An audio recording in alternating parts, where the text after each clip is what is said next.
আসসালামু আলাইকুম প্রিয় দর্শক মণ্ডলীরা, আপনারা এখানে দেখতে পাচ্ছেন গরুর জন্য খাদ্য ভাঙাতে এসেছি আমরা।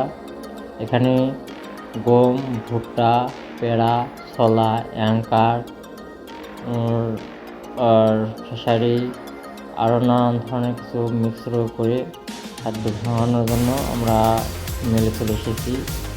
এখন আপনারা দেখতে পারবেন কীভাবে আমরা গরুর খাদ্য তৈরি করে ভাঙিয়ে বাসায় নিয়ে যাবো। আপনারাও চাইলে আমাদের মতো করে খাদ্য ভাঙাতে পারেন এবং এতে আপনাদের খুবই স্বল্প খরচ হয়। এখানে আমাদের মিক্সচার হয়ে গেছে, দেখুন এখন ভাঙানো শুরু হয়ে গেছে।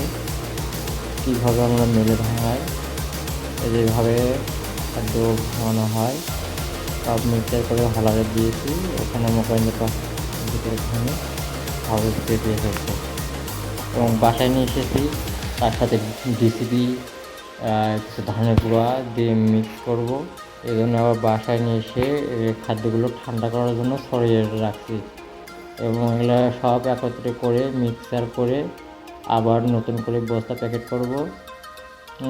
আপনারা দেখতে পাচ্ছেন অলরেডি আমরা এখানে ঠান্ডা করার জন্য রেখে দিয়েছি। এখানে দেখতে পাচ্ছেন আমরা কিভাবে মিক্সার করছি।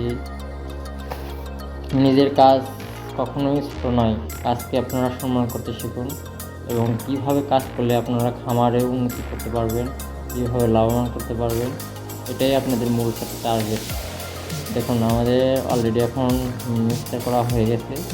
এখন আমরা বস্তা প্যাকেট করে রেখে দেবো। হ্যাঁ, দেখুন আমরা কীভাবে মিক্সচার করতেছি, আপনারাও তাহলে এভাবে করতে পারেন।